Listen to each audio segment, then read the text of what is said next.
Payment Pulse, a podcast by Clearent by Xplor, a leading full-service payments provider. Welcome to Payment Pulse, a podcast by Clearent by Xplor, where our goal is to humanize and simplify the complex world of payments. I'm Steve, and as always, I'm here with my co-host Max. How are we doing today, Max? It's been a crazy week already. Yeah, it has been. I'm really looking forward to this discussion today. It's gonna be timely and definitely important. Yeah, looking forward to it, Steve. Yeah, but good. How are you? Yeah, I'm good. Got back from a little bit of a work trip and some travel, but ready to get back into And things. the market We was did just miss like last week's the market. episode. The market was just like ready for you to come back. They were just.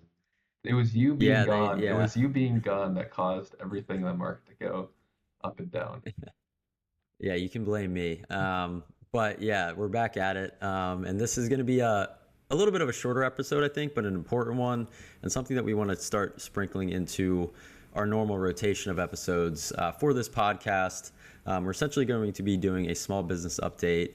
We'll dive into the topic here in just a second, but let us know what you think in the comments of these videos on socials.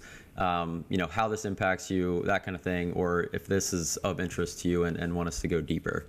But that said, diving into today's topic, we're talking about economic and policy uncertainty, particularly tariffs. It's been everywhere. We're all seeing it right now. But really, the point of today's discussion is how it impacts, obviously, the payment industry and consumers overall. But before we get into the specifics, Max, do you think you could just explain what tariffs are and why they matter? Yeah, of course. So tariffs are a tax. It's imposed by a government on imported goods. Simple as that. Uh, so if we're importing goods from China, where the government imposes a tariff on those imports coming in. Now they are paid by the folks buying those goods. So if you're a domestic business in the U.S. paying for uh, Chinese goods, you are going to be paying for that good at a higher price. The idea is to encourage the American buyers to buy domestic products from domestic producers. So it's just making imported goods less competitive from a price standpoint. Um, but tariffs, because of how interconnected our world is these days, and you know the decades of interdependency from our country on the rest of the world, that can just lead to this greater, escalation of tariffs abroad towards American goods. And so, as we'll discuss later in the episode, you know, these tariff announcements by the administration have much greater effects than just the effects on American businesses. So let's get into it. Yeah, no, I appreciate that breakdown. Again, we're really just diving into the uncertainties that we're looking at here. But recently, again, to kind of just like really highlight what the news is, there's been if you haven't seen it, of course, but it's everywhere, like I said. But there have been significant developments, in this front. And on April 2nd, President Trump announced a series of sweeping tariffs on imports from numerous countries, which initially led to market turmoil. Turmoil which most analysts believe come from the uniform approach the administration took to calculate such tariffs. However, after historic market decline, Trump has pulled back on these changes for 90 days for all countries except China, where tariffs were increased to 145%. During this 90-day pause, all imports will face a minimum tariff of 10%. Yeah. So exactly right, Steve. I'll correct one thing you said, and that was just like, um, you know, the ununiformity of all this was what caused the market to kind of go into panic. I think if anyone was watching the news on April 2nd, what the administration called Liberation Day, what caught the market off guard was not that there were tariffs, but how the tariffs were calculated, the extent to which we tariffed so many countries, almost every country in the world was imposed some type of tariff at a rate that I think we weren't expecting. And as we'll like as I said before, it's not that these tariffs, that the concept of a tariff is inherently bad or good, but that the business community likes to know and have more certainty about what the economic landscape is going to look like and how expensive goods are going to be in a year, 2 years, all that for planning purposes. So, it just creates a lot of uncertainty in the market. And so businesses and consumers are left guessing about what future costs might look like, whether it's you're a business buying goods or your consumer buying the goods from that business. It makes planning a challenge down the road. So that's really why the market and policymakers were making such a there was so much noise following last week's announcement, and now we're kind of sitting in this moment of uncertainty where over the next 3 months we're going to see whether the administration decides to reimpose those tariffs or kind of go a different route. Yeah, that makes sense. And I appreciate the correction on the ununiformity of this all right now. And we're going to kind of ask a couple questions here and really break it down from a few different angles, including consumer spending, the producers, and then ultimately we're going to wrap up the episode with really the impact of the payments industry as well. So stay tuned for the end. But starting out, Max, how do tariffs contribute to inflation and affect consumer spending? Yeah, so we'll keep it really simple. So when tariffs are imposed, the cost of imported goods rises. Simple. Businesses that are importing goods then have to pass that, increased cost onto the consumers in the form of higher prices. So that leads to inflation. It's just a simple, like economic um, law almost. As prices go up for consumers, they may cut back on spending because their purchasing power has now decreased. What used to cost a dollar now costs $1.50, so on and so forth. Additionally, because the market's now more volatile, more uncertain, it impacts things such as retirement accounts, savings, these institutions that make consumers feel confident in not just the present but the future of their purchasing power. And so again, consumer confidence falls. Spending will probably follow therein. Uh, and the first industries to feel the pain will be the discretionary spending categories. So restaurant spending and retail spending and luxury spending.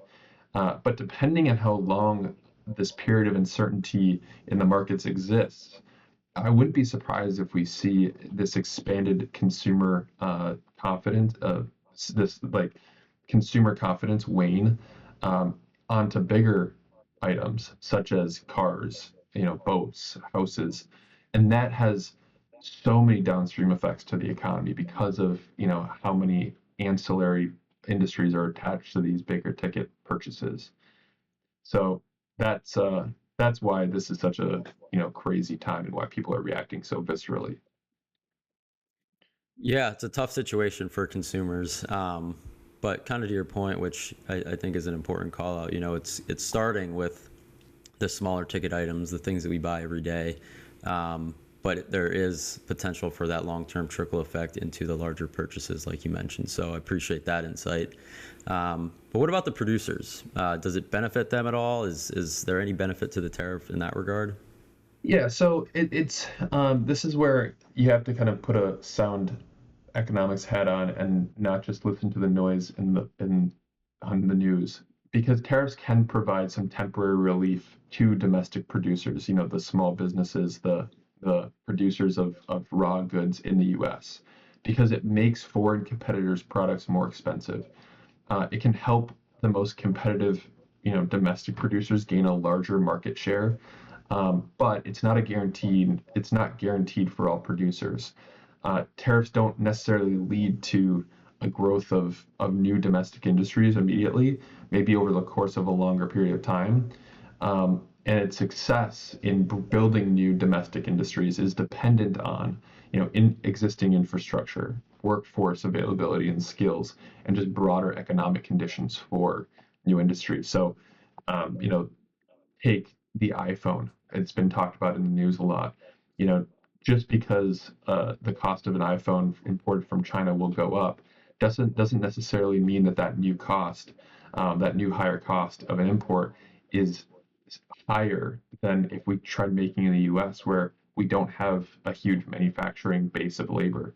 Um, so just one example to show that like it has its value in some industries, and there's probably some that we'll see have a huge impact from this, but it's gonna be a question mark around how quickly that takes place, and what the long term implications are from a growth in industry perspective. Yeah, no, that's really interesting. And when you were breaking that down earlier for me, that was a critical learning point for me. So hopefully there's value in that for everybody listening as well. But that was not something that I was fully read in on or understanding. So appreciate the breakdown again. But again, bringing this all back to the payment industry, how does this economic uncertainty affect payment providers ultimately? Yeah. So economic uncertainty, inflation, can lead to changes in consumer and business spending. For payment providers, this could mean lower transaction volumes, and changes in the type of transactions that are processed. So, people decide to pay with credit, versus debit, or vice versa, depending on the type of purchase. So, as I said earlier, I would venture to guess that if people are spending on lower ticket items because of inflation, or shifting their how their basket looks, it could we could start to see that people are going with greater debit transactions because they want to avoid credit card fees, or they want to avoid any credit card debt because of raising credit fees, and interest rates. Um, for small businesses, it offers a good opportunity to look at these fees and address, where they're being priced at, who, their relationship with their payment processor, and ensure that they understand how their fees work, and ensure that like it's the appropriate processor to be working with. So, just from a payments, it's pretty simple, because like as things become more uncertain, it's just really important to fully understand how your business functions, who your consumers are, how they're paying, and it'll make like navigating this uncertain time a bit easier and more fruitful. Yeah, no, I think that's critical. And now more than ever, really paying attention to your business, the card fees, understanding how it's being priced, all the things that Max mentioned is critical for, again, where things seem to be trending. But it's critical for, every aspect of life as well, even when or every aspect of business, even when it's in a more positive situation. It's really key to know these things. And again, like that's why we're doing this podcast. It's really critical for us to be educational, and we want to continue to push that down. If you are a small business or even an ISV and want to chat about some of these things, like please give us a call, check out the website. Again, education for us as a company is really from top down. So give us a call in that regard if you do need some assistance there. But to address your comments a little bit more directly there, adaptability really is key, and so I think that was a critical point in your statement there. Before we wrap this up today, what are the practical takeaways for our listeners, especially small business owners? Yeah.